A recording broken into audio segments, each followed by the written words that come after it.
Let's get that pantry stocked with some ready to go mac and cheese.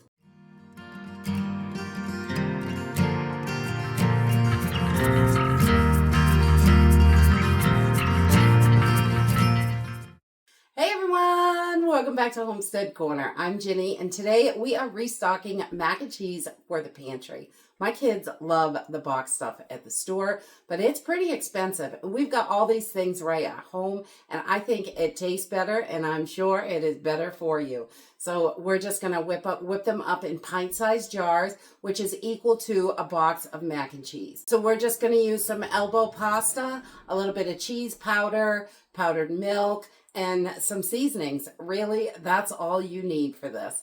So let's jump right in and get started. Okay, so I'm using wide mouth pints because I like the wide mouth. They're easy. You can use any pint-sized jar or bigger if you want, if that's all you have. We are going to add 1 1/3 cup of our pasta in here. And I like to use the elbow macaroni because they're small and you can fit, you get quite a bit in there. If you use the bigger shapes, then they definitely will take up more space and you don't have quite enough pasta in there. So little pieces of pasta is perfect. And we're just going to get these right in our jar. 1 1/3 cup pasta. Okay, once we have our pasta in, I just take a little sandwich bag and put it right in the top of the jar because we want to keep our cheese separated, just like in the box stuff that we get at the store. I just set it in like that, and we can put all our cheese mix in there. So we're going to do 1/3 cup of cheese powder. And I'm using Augustin Farms. It's pretty inexpensive on Amazon. I'll link it down below if it's something you don't have. I think they're under $20, and you get a ton in this number 10 can. So just 1/3 of a cup of our cheese powder. And then I'm going to do 1 tablespoon of powdered milk. And I'm using Thrive, but you can use any brand you have. So just 1 tablespoon of powdered milk. This just helps make a little bit creamier, which is delicious. And I don't use milk when I make my mac and cheese. So this gives me that little bit in there. And now, if you're getting mac and cheese from the store, that's about all that's in there. I like to add a little bit of seasoning to it to just make it taste good. We're going to do about 1/4 teaspoon, just a little bit, of salt. And you can use any salt you like for this. I like pink salt, but any salt will do. Just a little bit, give it some flavor. And we're going to do another 1/8 to 1/4 teaspoon of pepper. Just a little bit in there, so it's got some pepper, because we like a little bit of pepper in there. And then I like to add about 1/4 teaspoon of mustard powder, because mustard gives it a nice, delicious flavor. Just a little teeny bit in each jar. We don't want it too powerful, but we do like some seasoning, so it's not just plain Jane. And then 1/4 teaspoon of onion powder. Gotta have onion and garlic in everything, I think. Makes it taste better. And 1/4 teaspoon of that garlic powder as well. And we're going to do 1/4 teaspoon of paprika. Just a little bit. It's not real strong, but it gives it good color too. Helps with that.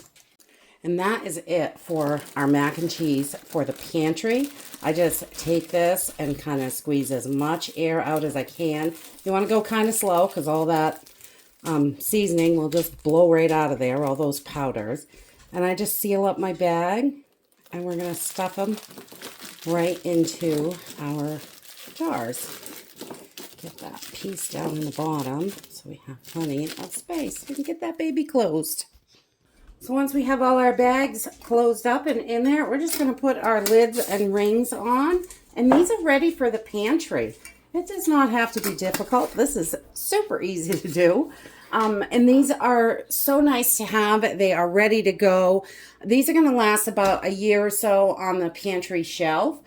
You could vacuum seal these. I'm sure they would last a little bit longer, but I just throw them in the pantry because my kids go through them like crazy. So however you want to seal these up is great. I'm just putting a lid and ring on because these will go in no time. Right now, we're going to take one of these over to the stove and cook it up. Okay, so we're going to cook this just like the box stuff. I just have a little bit of water boiling with some salt in it, and I'm going to pour my noodles right in. And we're going to take our cheese powder and just set it aside so it is ready once our noodles are cooked. Okay, once our noodles are cooked to whatever consistency you like them. Some people like them al dente, some like them a little softer. Either way, whatever you like. I'm just going to turn this off. I'm going to strain this out, but I'm going to reserve about a 1/4 cup of this pasta water. We're going to want that to make our cheese mixture. Once we have that all drained, I'm going to add about 2 tablespoons of butter, just like you normally do. This is all pretty basic and simple. I love that. And then I'm going to take my cheese powder in that 1/4 cup of our pasta water that I reserved. You can use just regular hot water, or you could warm up some milk if you want, but the powders don't melt in cold milk very well. They don't. They are a little difficult to work with that cold liquid. So you're going to want either milk or hot water. And I just use the pasta water because you really don't need any milk for this. And we're just going to give this a stir and make our cheese sauce.